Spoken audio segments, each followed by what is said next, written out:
Hello friends, आप देख रहे हैं इंग्लिश लैंग्वेज कॉरिडोर। मैं हूं दिलशाद अहमद। दोस्तों, जब हमें इंग्लिश समझना होता है तो हमारे सामने बहुत सी समस्याएं आती हैं कि हम किस तरीके से इंग्लिश समझें। तो इंग्लिश को समझना बहुत आसान है। मैं बहुत पहले से बात कर रहा हूं। आप धीरे धीरे इंग्लिश को सीखेंगे और इंग्लिश समझने लगेंगे। इसी समझने के क्रम में आज देखिए मैं एक टॉपिक लेके आ रहा हूं कि इंग्लिश सेंटेंस कैसे समझें। ये एक बहुत इंपॉर्टेंट टॉपिक है। आपको स्क्रीन पे दिखाई दे रहा है कि इंग्लिश सेंटेंस कैसे समझें।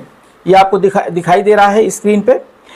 इंग्लिश वाक्यों को समझने के लिए हमको सबसे पहले इंग्लिश वाक्य के स्ट्रक्चर को समझना होगा। क्या मैंने कहा कि हमें सबसे पहले इंग्लिश वाक्य के स्ट्रक्चर को समझना होगा। अगर हम इंग्लिश वाक्य के स्ट्रक्चर को नहीं समझेंगे तो इंग्लिश नहीं समझ पाएंगे। तो इसमें सबसे पहले बेसिक जो चीज़ आती है वो ये आती है कि अगर कोई एक सेंटेंस है तो उसमें दो चीज़ें सबसे पहले बांटी जाती हैं, जिसको कहा जाता है सब्जेक्ट और प्रीडिकेट। देखिए ये आपको दिखाई दे रहा है। इसमें एक सेंटेंस है a girl plays. A girl plays, जैसे देखिए इसमें अ गर्ल है और ये प्लेज है। तो इसमें दो चीज़ें आई हैं, एक अ गर्ल आया है और एक प्लेज है। तो इसमें जो अ गर्ल है वो सब्जेक्ट है, ठीक, आपको दिखाई दे रहा है। फिर उसके बाद प्रीडिकेट है प्लेज, ये प्रीडिकेट है। यानी कि आप जान लीजिए कि जहां से वर्ब की शुरुआत होती है वहीं से हम प्रीडिकेट शुरू होता है। अब वर्ब क्या होता है ये मेरी वर्ब वाली वीडियो देख लीजिएगा। अब ये दो बात तो ये दो, एक चीज तो हो गई कि जो है एक सेंटेंस में दो चीज को सबसे पहले देखा जाता है, सब्जेक्ट प्रीडिकेट। कितना ही बड़ा सेंटेंस हो उसके दो पार्ट होते हैं, एक सब्जेक्ट होता है और एक प्रीडिकेट होता है। अब चलिए आइए अगली चीज देखते हैं कि अगली चीज क्या होती है। इसमें अ गर्ल प्लेज क्या है, अ गर्ल प्लेज। जैसे देखिए अ गर्ल ये सब्जेक्ट है और प्लेज वर्ब है। अब ये आप बताइए कि मैंने अभी एक बात बता दिया कि प्लेज जो है ये प्रीडिकेट है और यहां मैं बता रहा हूं कि वर्ब है। ऑफकोर्स ये दोनों काम कर रहा है। यहां पे प्लेज जो है वर्ब का भी काम कर रहा है और वर्ब प्रीडिकेट भी है। Did you understand? अब आगे देखिए, आगे वाक्यों को थोड़ा और आसानी से, अब इसको थोड़ा सा हम और एलाबोरेट करते हैं। इसको हम किस आधार पर समझते हैं। देखिए जैसे बात होती है, मैंने बहुत सी अपने वीडियोज में बताया है कि नेचुरल वे से इंग्लिश सीखना हमारे लिए, हमारी तरफ थोड़ा सा मुश्किल है, क्योंकि हमारे घर पर इंग्लिश नहीं बोली जाती है। इसलिए हमें इंग्लिश के स्ट्रक्चर को समझना होगा कि कौन सा वर्ड किस जगह प्रयोग किया जाता है, कौन सा वर्ड किस जगह प्रयोग किया जाता है, और उसके थोड़े से पार्ट को भी समझना होगा कि इसमें कौन कौन से पार्ट होते हैं। भाई तभी तो पता लगेगा कि कौन सा पार्ट कहां यूज होगा। तो इस चीज के लिए अब जो दूसरी सबसे बड़ी चीज आती है, इसका एक कॉम्बिनेशन आता है सब्जेक्ट वर्ब ऑब्जेक्ट। ये आपको स्क्रीन पे दिखाई दे रहा है, सब्जेक्ट वर्ब ऑब्जेक्ट। अब ये सब्जेक्ट वर्ब ऑब्जेक्ट क्या होता है। देखिए सब्जेक्ट जो को हमेशा हम लोग आप कहते हैं, क्या कहते हैं, कर्ता। ये क्या कहते हैं, कर्ता, सॉरी कर्ता होता है। और वर्ब जो है वो क्रिया का होता है और ऑब्जेक्ट जो है कर्म होता है। सॉरी, ऑब्जेक्ट जो है कर्म होता है। इसको आप देख लीजिए।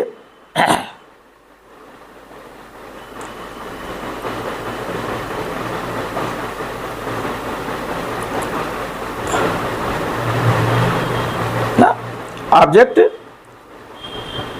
कर्म होता है। तो ये तीन चीजें होती हैं। अब इसमें देखिए सबसे पहली चीज ये होती है कि हम सेंटेंसेस में इनको पहचाने कैसे। देखिए अब जो दूसरा सेंटेंस आया है, इसमें मैंने एक सेंटेंस डाला है। एक चीज और ऊपर अभी देखिए मैंने आपको बता दिया था कि इसमें जो है सब्जेक्ट हमेशा हरा होता है, प्रीडिकेट को मैंने रेड बताया है, लेकिन सारे प्रीडिकेट रेड नहीं है। Predicate means verb. अब दूसरे सेंटेंस में जैसे सब्जेक्ट वर्ब ऑब्जेक्ट, जहां सब्जेक्ट और प्रीडिकेट केवल बात हुई थी तो मैंने सब्जेक्ट को ग्रीन से दिखाया था और प्रीडिकेट को रेड से दिखाया था। तो अब जो यहाँ पे बात आती है कि सब्जेक्ट वर्ब ऑब्जेक्ट, देखिए यहाँ पे ये ग्रीन है और वर्ब जो है रेड है और ऑब्जेक्ट जो है ये भी ग्रीन है। अब ये देखिए ये डार्क ग्रीन मैंने इसको बनाया है। ये डार्क ग्रीन का मतलब क्या है, क्यों मैंने इसको डार्क ग्रीन बनाया है। देखिए सब्जेक्ट भी नाउन होता है और ऑब्जेक्ट भी नाउन होता है, इसलिए मैंने दोनों का कलर लगभग ये डार्क ग्रीन मैंने लगाया था कि ऑब्जेक्ट जो है डार्क ग्रीन है। अब चलिए देख लीजिए इसको, ये सब्जेक्ट वर्ब ऑब्जेक्ट में आपको समझ में आ गया कि सब्जेक्ट जो है ये हरा होगा और वर्ब ब्लैक रेड होगा, और ऑब्जेक्ट जो है डार्क रेड। इसको जो है डार्क ग्रीन मैं बता रहा हूं, इसको ओलाइव ग्रीन कहा जाता है। अब इसमें देखिए मैंने एक सेंटेंस लिया है, अ गर्ल प्लेज गिटार। अब देखिए यहां पे आपका काम शुरू होता है कि अ गर्ल प्लेज गिटार। यहां पे क्या है कि अ गर्ल जो है, यहां पे देखिए सब्जेक्ट है, चूंकि ये ग्रीन दिखाया हुआ है तो ये जो है सब्जेक्ट है। प्लेज वर्ब है, चूंकि वर्ब रेड दिखाया हुआ है तो प्लेज क्या है, ये वर्ब है। और गिटार फिर वही डार्क रेड है, तो ये क्या करेगा आपको कि ये आपको दिखा रहा है डार्क ग्रीन। तो यहां पे बिल्कुल साफ है, यहां पर सब्जेक्ट वर्ब ऑब्जेक्ट का प्रयोग हुआ है। अब देखिए सब्जेक्ट कौन है इसमें, अ गर्ल। देखिए यही देखिएगा कि इसमें सब्जेक्ट कहां तक आता है। सब्जेक्ट ये है, अ गर्ल है, वर्ब प्लेज है और गिटार ऑब्जेक्ट है। ये आपको इसमें स्क्रीन में दिखाई दे रहा है। अब चलिए एक उसी सेंटेंस का थोड़ा सा और एलाबोरेट टॉपिक देख लीजिए कि वो क्या है। इसमें दूसरा जो टॉपिक आता है, थोड़ा सा और इसको मैंने एलाबोरेट किया है कि a beautiful girl plays guitar, ठीक ना।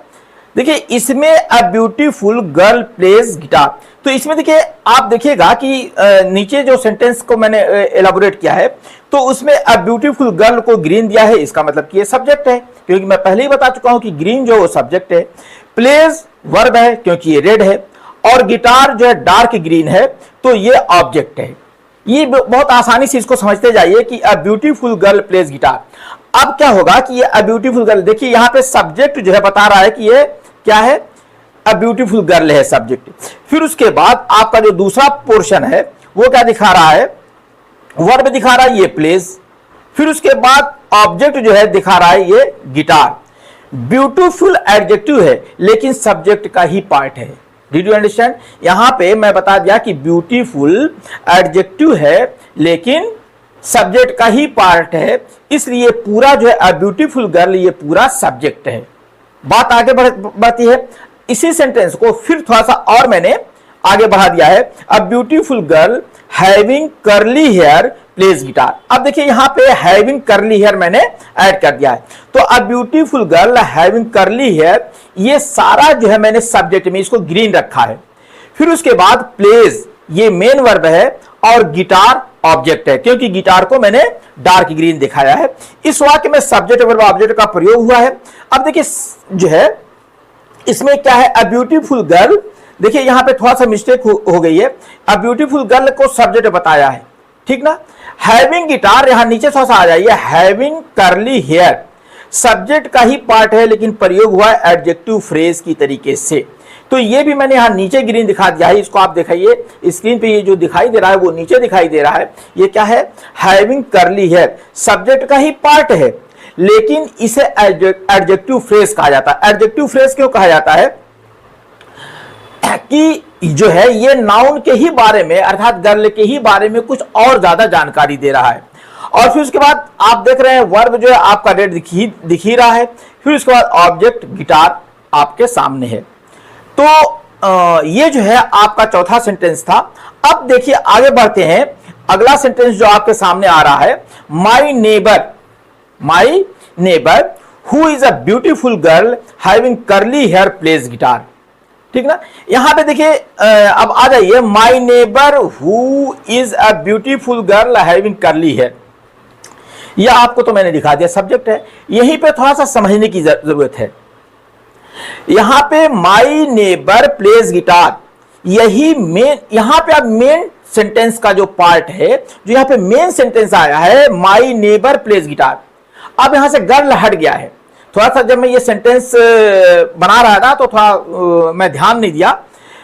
My neighbour who is a beautiful girl having curly hair plays guitar, तो ये जो है माई नेबर प्लेज गिटार, यहां पे माई नेबर सब्जेक्ट बता दिया हूं मैं, आप देख लीजिए माई नेबर सब्जेक्ट है। अब देखिए who is a beautiful girl having curly hair, ये रिलेटिव क्लास है। क्लास आपको समझना होगा तो क्लास की मेरी वीडियो देख लीजिएगा। हैविंग ब्यूटीफुल जो ये रिलेटिव क्लास है who is a beautiful girl having curly hair, ये रिलेटिव क्लास है क्योंकि ये जो है माई नेबर से रिलेटेड है। अब इसमें जो वर्ब है प्लेस, देखिए इसमें दिखाई दे रहा है प्लेस क्या है, ये वर्ब है, और गिटार क्या है, ये ऑब्जेक्ट है। ये बिल्कुल क्लियर हो गया इतनी चीजें। अब देखिए अगला नेक्स्ट सेंटेंस आ रहा है, सेंटेंस नंबर 6 जो आपके सामने आ रहा है वो क्या है, my neighbour who is a beautiful girl having long curly hair plays guitar. अब देखिए हैविंग लॉन्ग कर्ली हेयर, वहां पे क्या था, हैविंग कर्ली हेयर। अब यहां पे मैंने एक और एडजेक्टिव का यूज कर दिया है, लॉन्ग कर्ली हेयर। ये बात समझ में आ गई। तो यहां पे फिर बात हुई आ गई कि माई नेबर सब्जेक्ट है, who is beautiful girl having long curly hair ये भी रिलेटिव क्लास है, क्योंकि ये भी उसी के बारे में कुछ बात कर रहा है। मैंने बता दिया कि क्लास वाला वीडियो देख लीजिएगा। प्लेस वर्ब है और गिटार ऑब्जेक्ट है। ये हमारा 6 सेंटेंस हो गए हैं कि अगर आप इसको समझना चाहते हैं तो बड़ी आसानी से समझ सकते हैं कि एक सेंटेंस के पार्ट कितने होते हैं, और इसको मैंने थोड़े थोड़े पार्ट को बढ़ाया है ताकि आप पूरी तरह से इसको समझ जाएं कि कौन सा सेंटेंस में कौन सा पार्ट क्या होता है। ठीक है, जैसे कोई भी सेंटेंस है, अगर मान लीजिए कोई आप एक सेंटेंस रखते हैं कि my neighbour who is a doctor. देखिए my neighbour who is a doctor, आप जो है माई नेबर ये सब्जेक्ट है, मेन सब्जेक्ट ये है। हु इज अ नेबर ये भी एक रिलेटिव क्लास है जो आपके नेबर के बारे में बता रहा है कि जो एक डॉक्टर है। जो क्लास जो होता है वो 2 तरीके के क्लास होते हैं, डिपेंडेंट क्लास, इंडिपेंडेंट क्लास। वो मेरी क्लास वाली वीडियो देखिएगा। तो हु इज अ डॉक्टर, अगर आप कहें कि who is a doctor, who is a doctor, तो कोई भी इस सेंटेंस को समझेगा नहीं, लेकिन इसको पूरा मिला करके देखा जाएगा तो कहा जाएगा my neighbour who is a doctor plays guitar, या who is a doctor goes to Varanasi daily. ठीक है, कोई भी चीज आएगा उसके बाद जो वर्ब आएगा वहां से प्रीडिकेट शुरू हो जाएगा। अर्थात ये 2 पार्ट होते हैं, यानी कि प्लेस गिटार ये वाला फिर हमारा क्या हो जाएगा, ये जो प्लेस गिटार है ये ऑब्जेक्ट रहेगा। बहुत आसानी से इसको समझिएगा, प्लेस गिटार ऑब्जेक्ट है। फिर उसके बाद आइए आगे बढ़ते हैं। माई नेबर इसमें सब्जेक्ट आ गया है, who is a beautiful girl having long curly है, रिलेटिव क्लास है ये आपको समझ में आ रहा है। फिर उसके बाद देख लीजिए आगे, देखिए हम लोग देखते हैं नेक्स्ट सेंटेंस, सेंटेंस नंबर 7 है यहां पर। और सेंटेंस नंबर 7 जब आप देखेंगे तो क्या आपको मिलेगा, आप देखिए my neighbour who is a beautiful girl having long curly hair, है ना।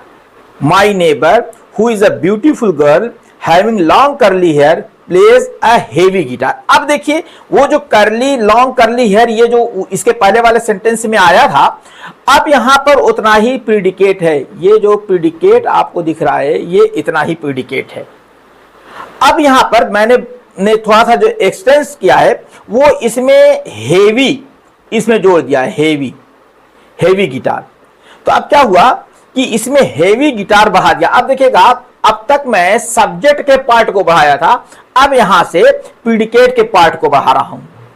प्रीडिकेट के पार्ट में स्पेशली मैं जो है ऑब्जेक्ट के पार्ट को बढ़ा रहा हूं, वर्ब के पार्ट को भी नहीं मैं बढ़ाया हूं। यहां पे इस वीडियो में आप वर्ब के पार्ट को बढ़ा हुआ नहीं पाएंगे, केवल सब्जेक्ट पाएंगे और ऑब्जेक्ट के पार्ट को बढ़ा हुआ पाएंगे। अब यहां से देखिए अ हेवी गिटार, जो मेरी पड़ोसी जो लड़की है वो कौन सा जिसके लंबे और घुघराले बाल हैं, वो क्या पाती है, वो हेवी गिटार बजाती है, हेवी गिटार बजाती है। अब देखिए इसमें क्या है, माई नेबर जो है आपको सब्जेक्ट दिखाई दे रहा है, आप बड़ी आसानी से इसको देख सकते हैं कि माई नेबर ये सब्जेक्ट है। Who is a beautiful girl having long curly hair ये रिलेटिव क्लास है। ठीक ना, इसका कोई मसला ही नहीं है। हमको प्लेज वर्ब है, ये देखिए प्लेज वर्ब है। अ हेवी गिटार ऑब्जेक्ट है, अ हेवी गिटार ऑब्जेक्ट है। ये पूरा जो है ये आपको ऑब्जेक्ट की तरह दिखाई दे रहा है। ये हैवी जो है हेवी गिटार क्या है, ये ऑब्जेक्ट है। बात समझ में आ गई। अब चलिए हम देखते हैं अगला सेंटेंस। सेंटेंस नंबर 8 आपको स्क्रीन पे दिखाई दे रहा है। My neighbour who is a beautiful girl having long curly hair plays a heavy guitar on the stage. अब देखिए मैंने ये जो है प्रीडिकेट को यहाँ पे फिर बढ़ाया है, अरे सॉरी ऑब्जेक्ट को मैंने फिर बढ़ाया है यहाँ पे, आप देख लीजिए क्या है, a heavy guitar on the stage, इसमें मैंने इस पार्ट को फिर एक्सटेंड कर दिया ऑन द स्टेज। बात वही आएगी, माई नेबर सब्जेक्ट है, who is a beautiful girl having long curly hair relative class है, प्लेज वर्ब है, अ हेवी गिटार ऑब्जेक्ट है, on the stage prepositional phrase है।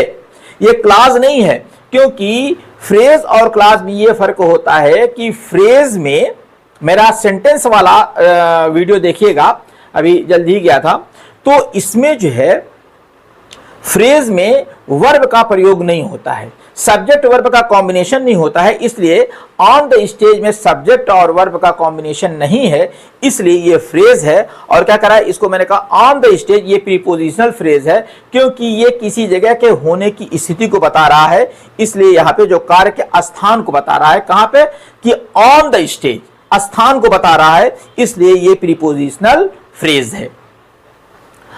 अरे ये अगला सेंटेंस देख लेते हैं, my neighbour who is a beautiful girl having long curly hair plays a heavy guitar on the stage in a full swing. Did you understand the sentence? देखिए मैं आपसे बता रहा हूं कि अगर आप इसको देखेंगे 9 सेंटेंस को, सेंटेंस नंबर 9 को, तो ये इतना लंबा, ये जो आपका है ये सब्जेक्ट है। प्लेस को मैं पहले ही ऑलरेडी आपको बता दिया हूं कि ये प्लेस जो है ये क्या है, ये प्लेस वर्ब है। A heavy guitar on the stage in a full swing, ये क्या है, इन अ फुल स्विंग, ये क्या बता रहा है कि ये ऑब्जेक्ट का पार्ट है, ये क्या है, ये ऑब्जेक्ट है। अब इसको अगर हम अलग अलग देखेंगे तो ये ऑब्जेक्ट वाला देखिए, अ हैवी गिटार ऑब्जेक्ट है, on the stage prepositional phrase है जो कार्य के स्थान को बताता है। ये जो है इन अ फुल स्विंग, ये भी ये एडवर्बियल फ्रेज है। इन अ फुल स्विंग वो स्थिति बता रहा है कैसी है, तो ये क्या कहता रहा है, जो बता रहा है कि कार्य किस प्रकार से हो रहा है, इसलिए ये एडवर्बियल फ्रेज है या एडवर्ब फ्रेज है, क्योंकि ये कार्य होने के तरीके को बता रहा है कि किस प्रकार से कार्य हो रहा है, तो ये एडवर्बियल फ्रेज है। अब आ जाइए एक सेंटेंस, इसमें इसको मैंने 10 सेंटेंसेस का ये एक वीडियो बनाया था, तो अब ये आप देख लीजिए 10वां सेंटेंस जो हमारे सामने आ रहा है वो किस प्रकार है, my neighbour who is a beautiful girl having long curly hair, इसमें कोई मसला नहीं है कि ये सब्जेक्ट है कि क्या है, ठीक ना, ये तो सब्जेक्ट है, आप जान गए। फिर उसके बाद बात यही आ गई कि ये प्लेस जो है ये क्या है, ये वर्ब है, इसमें कोई संदेह नहीं है। Heavy guitar on the stage with her band party, with her band party, देखिए ये पूरा जो है ये ऑब्जेक्ट है, ये पूरा क्या है, ये ऑब्जेक्ट है, लेकिन इस ऑब्जेक्ट में क्या मैटर है, आप अगर देखेंगे तो इसको और थोड़ा सा मैंने एक्सटेंड किया है, और अब इनको अलग अलग समझ लीजिए। माई नेबर सब्जेक्ट है, who is a beautiful girl having long curly hair, ये रिलेटिव क्लास है, इसमें कोई आपको शक नहीं है, ये लॉन्ग कर्ली हेयर ये क्या है, ये रिलेटिव क्लास है।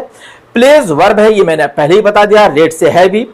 अ हेवी गिटार ऑब्जेक्ट है, on the stage prepositional phrase है, जैसे पहले भी आए कि प्रीपोजिशनल फ्रेज है जो कार्य के स्थान को बताता है। दूसरा विद हर बैंड पार्टी, ये भी प्रीपोजिशनल फ्रेज है, ये भी प्रीपोजिशनल फ्रेज है। तो ये आपको ये समझ में आ गया कि अ हेवी गिटार ये तो ऑब्जेक्ट हो गया, ये हैवी गिटार, सॉरी ये हैवी गिटार ये क्या हो गया, ये आपका ऑब्जेक्ट हो गया, ठीक। अब जो है on the stage prepositional phrase मैं बता दिया हूं। फिर उसके बाद विद हर बैंड पार्टी, ये भी प्रीपोजिशनल फ्रेज है जो बता रहा है कि लड़की किसके साथ बजा रही है, तो वो उसकी बैंड पार्टी है, उसी बैंड पार्टी के साथ वो जो है गिटार बजा रही है। दोस्तों ये वीडियो अगर आपको पसंद आया हो तो अपने दोस्तों में शेयर कीजिएगा और इसको लाइक करना मत भूलिएगा। मिलेंगे अगले वीडियो में, लाइक सब्सक्राइब एंड शेयर।